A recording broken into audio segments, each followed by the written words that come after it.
My fellow compatriots, welcome to Break It Down, a platform where we get to unravel some of the most complex social, economic, and political issues, making it easy for people to understand. On this platform, we take the complex and we turn it into a conversation. Unfortunately, today I was supposed to be having a guest, but due to traffic, my guest could not make it. So I will continue with the shooting on my own, and I do hope to interact with the audience in the comment section. So if you haven't subscribed to the channel, make sure to subscribe and then also hit the notifications bell so that you can get notifications whenever we release the episodes. So the South African landscape continues to take a shift, and we have seen a major shift in the past week with three main things that I'd like to speak about today. So the first one is that Build One South Africa, also known as BOSA, Rise Mzansi, and Good Party have announced a merger, meaning the parties have come together to form one political party. And then the second one is TV personality or TV presenter Xolani Khumalo. He has stepped into politics as ActionSA's mayoral candidate for Ekurhuleni. And then the third one is the sushi king himself, Kunene. He has been unveiled as the Patriotic Alliance mayoral candidate for Johannesburg. Those are the issues that I will briefly look at. Since my guest is not here, these are the issues that I have been discussing with my guest, who is more of an expert in the area, and we would hear more from him. But now let's get the conversation going and let's continue it on our social media platforms. So with BOSA, Rise Mzansi, and the Good Party coming together, one of the biggest problems that we've had in South Africa is that we've had so many political parties. If you look at the IEC website, you will see that there's slightly over 600 political parties, with slightly below 400 of the political parties at national level, and some of the parties are at provincial and others are at local. That's a big number of political parties in South Africa. Now, the problem that has is that whenever one has to go to the polls to cast a vote, the vote is essentially fragmented across these different political parties. You get to choose the political party that you want, but they get to have a 1% or even below 1%, which essentially means that in terms of representation, the vote did not come into full effect, meaning when we look at impact, analyzing how votes are being cast and we look at impact, it means that the vote might not necessarily be as impactful. Some will actually argue that it doesn't matter how disenfranchised your vote is, how fragmented your vote is. Every single vote matters. Yes, it does. But also when you look at impact and you look at political agenda, when so many, particularly Black people in the country, when so many of them are living under poverty, when so many of them do not have jobs, when systems of racism continues to permeate into all structures of society, be it in our education system, employment policies, every other aspect. What we then learn is that in actual sense, apartheid did not die, but what it did is that it went underground and it manifests itself in many different forms. Now, in an attempt of Black people uniting and casting their vote to unite so that they have much more strength and much more numbers and power, they do not have that because their votes are scattered across all the different political parties. Floyd Shivambu came out, leaving the EFF, joining the MK party, and now Maibuye Africa, his own political party. One of the things he's spoken about also is that these political parties are fiefdoms of themselves, which means that these political leaders feel the need to still be occupying the highest strata, the highest position to be leading, and it's all about themselves, but it's never really about the society. It's never really about the South African people. That's the biggest problem that we've encountered in our politics. Now, the three political parties, BOSA, Rise Mzansi, and Good, they say that they aim to remedy this situation by actually coming together in their thinking alike. Because if you look at these political parties, there are similarities between the three political parties. Now, let's do a little bit of a recap to look at the three political parties that have merged. The Good Party emerged in 2018 after Patricia de Lille broke away from the Democratic Alliance following internal battles over race, housing, and corruption within the city of Cape Town. Now, Good positioned itself as a party that is focused on clean governance and social justice, and it reasonably, around 2019, secured 2 seats in parliament.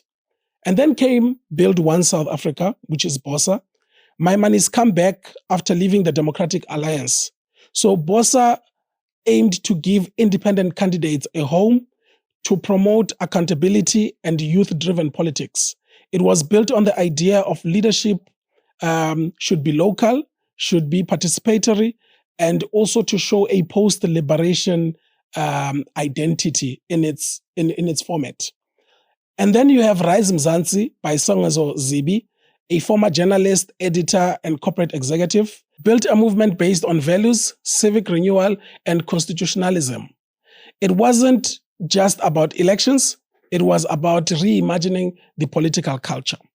Now you have these three political parties that are similar in many ways. With 2 of them, of course, their leaders having broken away from the Democratic Alliance.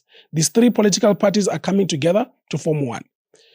In their interviews, they have said that these are not only the only political parties they have approached. They have approached other political parties, and they still hope that some political parties will come and join. That is why there hasn't been a detailed conversation about leadership within the party, because they say it's not about leadership. Firstly, that's a lie. We know that that is not true. When it comes to the political game is a monster of its own. At the end of the day, there's got to be a way in which someone emerges as someone who's running the political party. So this is one of the biggest measures we've seen in a very long time since the 2000s. This is the biggest measure. And they do say that they are actually still approaching other political parties so that they can come together and form this one big political organization. Now, let's look at the position politically that this united political party, we perceive them to be. Of course, they could have an identity that they themselves say, this is our identity. But from analysis, when you look at these political parties, these are not political parties that have been largely rooted in the poor, marginalized communities as their base. The analysis shows that from their electoral pool, it tends to be more of the middle class South Africans. And hence they keep speaking about the center, that they are more of a centralist or center-focused political organization. And what that means is that they don't see themselves in the spectrums, the radical spectrum where you'd find your EFF and your MK, but also not on the liberal spectrum where you'll find your Democratic Alliance and your AfriForum. So they position themselves as a non-rationalist party that exists somewhere in the middle, which a lot of people have believed that's what the ANC is, but many at times the ANC has proved itself that that's not their identity. And in actual fact, you can spend hours debating what the actual identity of the ANC is. So, in terms of whether these political parties are going to be effective, that is something we are going to see over time, and that is something I'd have wanted to hear, of course, from my guest. But we will see as time goes and how it unfolds and how their partnership is going to work around in the local government election. That's the first issue that we wanted to discuss. Add in the comment section so that we can be able to continue the conversation.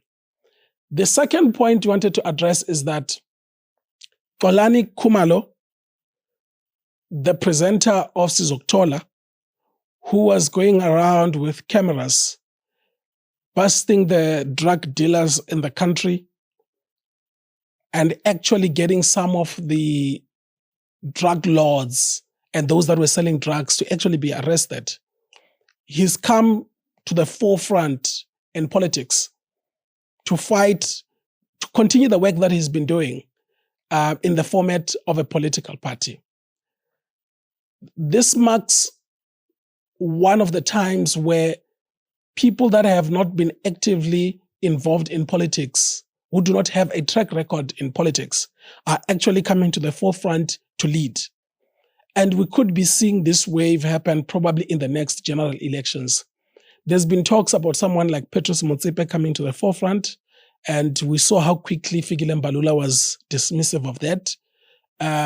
In the previous elections, there were talks of someone like a Vusi Thembekwayo coming to the forefront, and we've also seen that it didn't materialize.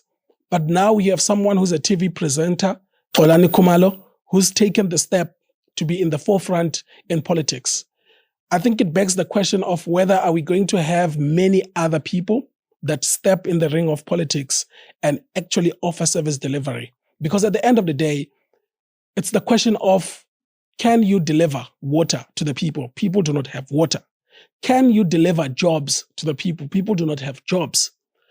But I believe that that's not the only center of attention that we should be looking at. A political ideology is very important, because with a political ideology, a political party tends to be predictable.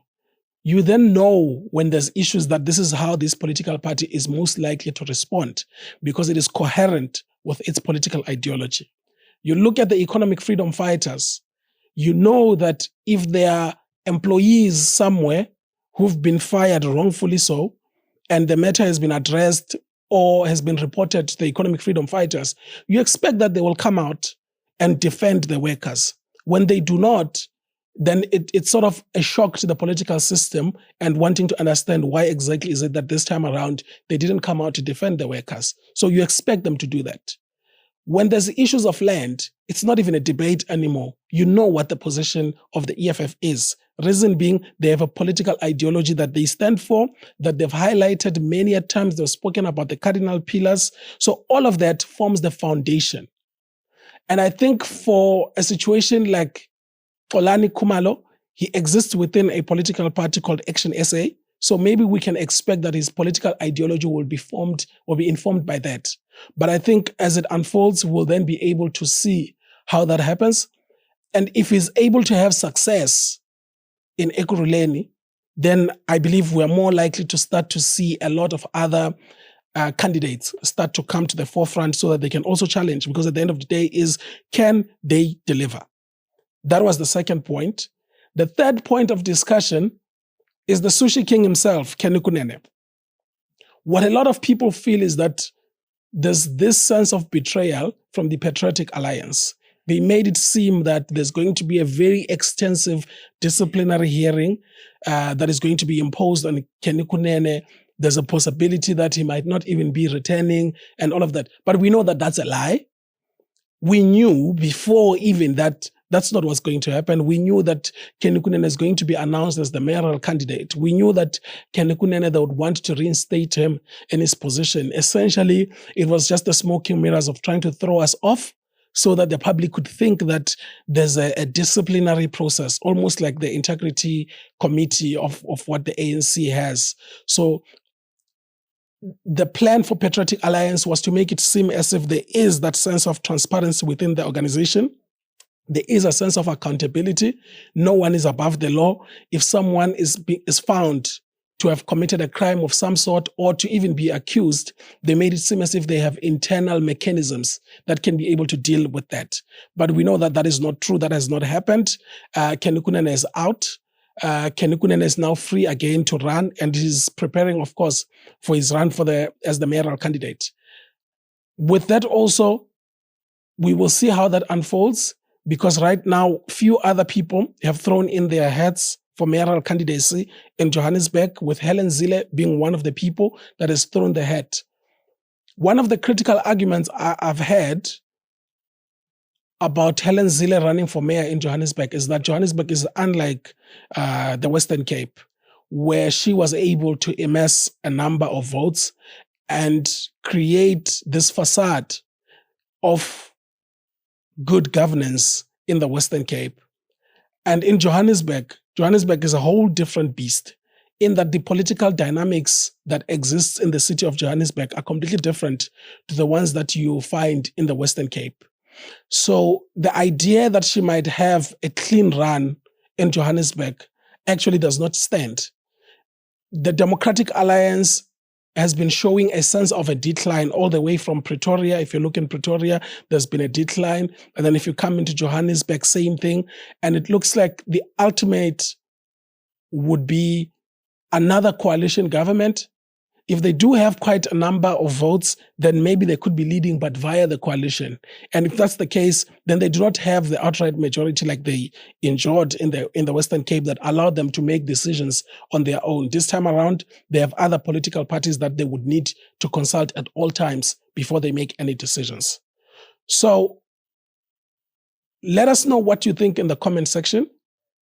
Let's continue the conversation, and we wait in anticipation to see how the local government structure is going to look like.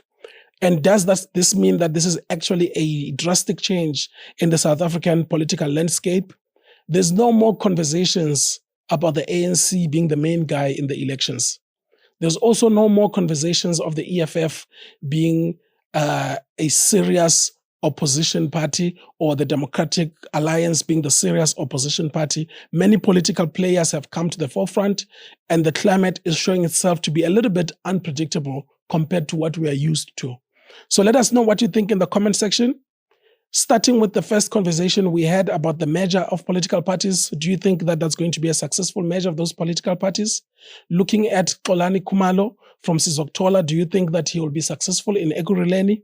And then looking at Kunene, do you think Kunene will actually be a key player, a decision maker in the politics of Johannesburg?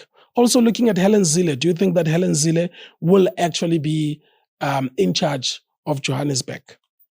My fellow compatriots, it's a wrap. If it's big, if it's bold, if it's hidden underneath the headlines on this platform, we take it, we dismantle it, we strip it apart, we break it down. Make sure to follow us on our social media platforms that are linked in the description. Make sure to continue the conversation in the comment section, hit the notifications bell, and subscribe to the channel for more videos whenever we release. Done.